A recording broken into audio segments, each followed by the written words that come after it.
This video is for educational purposes only, not medical advice.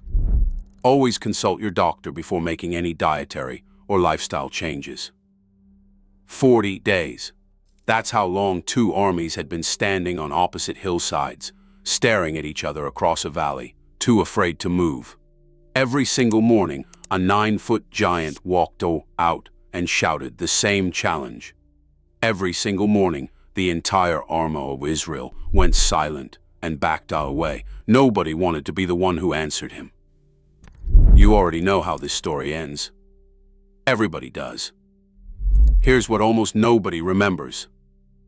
Before any of that happened, a teenage boy was sent walking straight toward that valley, carrying a bag over his shoulder, and inside that bag wasn't a weapon, it was cheese. Margaret has a block of shrink-wrapped cheese in her fridge right now, the same brand she buys every single week, sliced onto sandwiches without a second thought. She's heard the story of David and Goliath more times than she could count. She has no idea cheese is actually part of it. I'm not going to tell you yet exactly why he was carrying it or how much. But by the end of this video, you'll know the overlooked detail sitting right inside one of the most famous stories in the entire Bible, and one simple way to make real, traditional cheese at home, closer to what he actually carried that day. If you're new here, subscribe to Ancestral Fix. It genuinely helps this channel more than you'd probably guess. And if you do it right now, you can go about the rest of your day knowing you've already helped someone today. Every week, we find what the ancient world knew and what your body still needs. Stay with me. In the first book of Samuel, chapter 17, before David ever picks up a sling or faces Goliath, his father Jesse sends him on an errand to the battlefield, where his older brothers are stationed, worried after weeks without news from the front lines. The instructions are specific, laid out in careful detail, rather than a vague, "Go check on your brothers." Take this roasted grain and these 10 loaves of bread to your brothers. And take these 10 cheeses to the commander of their unit, a separate gift, meant specifically for the man in charge. That detail is right there in verse 18, easy to skip past on the way to the part everyone actually remembers, sitting quietly in the setup of one of the most famous confrontations in human history.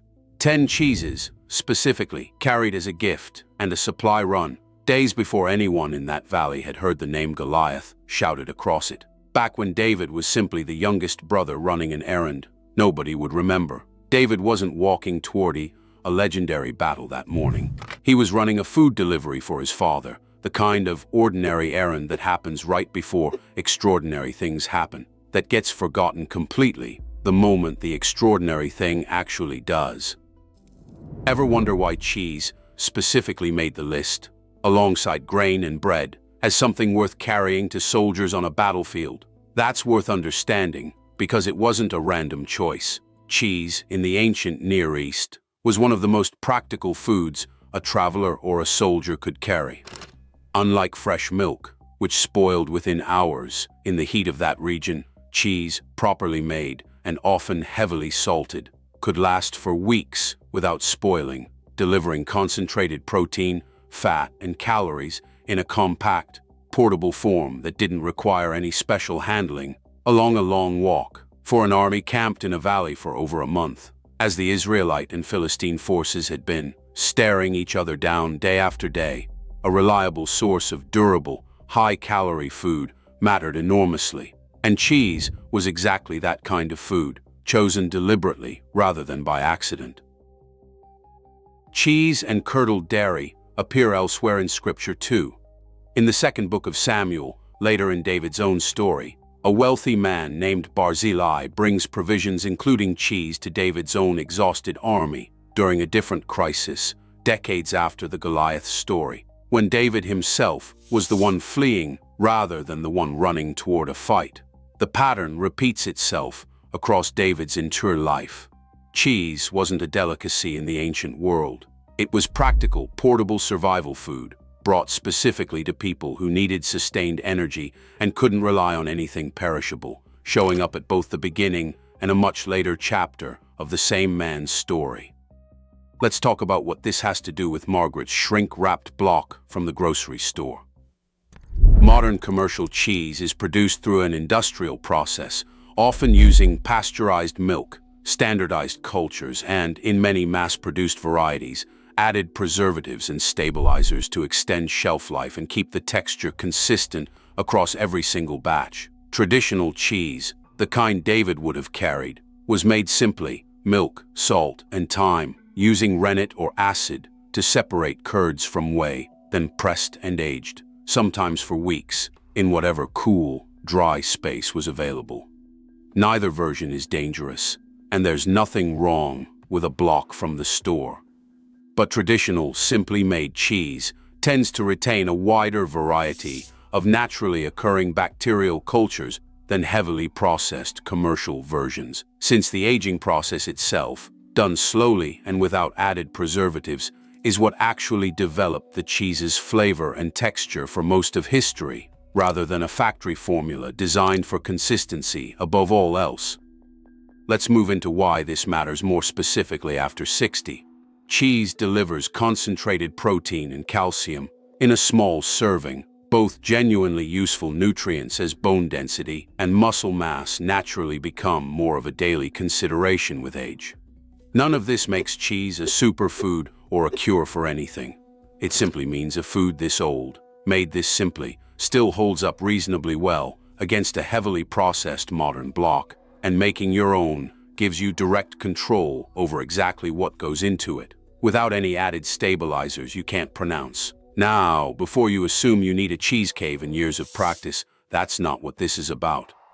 A simple fresh cheese, the kind closer to what David likely carried, is genuinely achievable in an ordinary kitchen in under an hour. So how would you actually make this yourself? Warm a half-gallon of whole milk gently on the stove until it just begins to steam, without boiling. Add a quarter cup of white vinegar or fresh lemon juice, stir gently, and watch the milk separate into curds and whey within a few minutes. Pour the mixture through a cheesecloth-lined strainer. Let the whey drain away for about 10 minutes. Then gather the cloth and squeeze gently to remove more liquid. For a firmer cheese closer to what would have traveled well on a journey, tie the cloth into a bundle and hang it to drain for several hours, or place it under a light weight for a denser texture. Season with salt, and it's ready to eat the same day, keeping in the refrigerator for about a week. One thing worth mentioning: if you're managing a dairy sensitivity or lactose intolerance, homemade fresh cheese still contains some lactose, generally less than fresh milk, but not none, so it isn't automatically the solution for that specific issue. There's something worth sitting with in the fact that one of the most famous confrontations in the entire Bible actually opens with a food delivery. 10 wheels of cheese carried by a boy who had no idea he'd be facing a giant within the same chapter, let alone that his name would still be recognized 3,000 years later. The cheese wasn't the point of the story, and nobody remembers it in the retelling. But it was there, quietly, in the setup, exactly the kind of ordinary detail that gets erased the moment something extraordinary happens right after it, overshadowed completely by a sling and a stone. This is really the same quiet theme running through so much of what we cover on this channel. It's not that cheese itself is good or bad. It's that an ordinary, practical food has been quietly present in some of Scripture's most dramatic moments, the same way it's been quietly present in Margaret's refrigerator for years, without either of them getting the attention the moment actually deserved. Both simply doing their job without any fanfare. Let's come back to where we started. Margaret, slicing the same shrink-wrapped block for a sandwich, never once connecting it to a boy walking toward a battlefield with 10 cheeses in a bag, worried more about his father's approval than any giant waiting ahead. And David, setting down his father's errand before picking up a stone that would end up in every children's Bible ever printed. The cheese forgotten the second the sling started swinging, left behind in the story the way it's left out of nearly every retelling since. If there's one thing to take from today, let it be this: sometimes the most famous stories have an ordinary detail hiding in plain sight, waiting for someone to actually notice it. This video is for educational purposes only and is not medical advice. Always consult your doctor before making dietary changes, especially if you have a dairy sensitivity or lactose intolerance. If this kind of ancestral wisdom speaks to you, consider subscribing. It helps this channel more than you'd probably guess. And if you do it right now, you can go about the rest of your day knowing you've already helped someone today. Because next time, we're looking at a weapon the Byzantine Empire used for 800 years that was so effective and so secret, the formula disappeared when the empire fell. We'd love to have you along.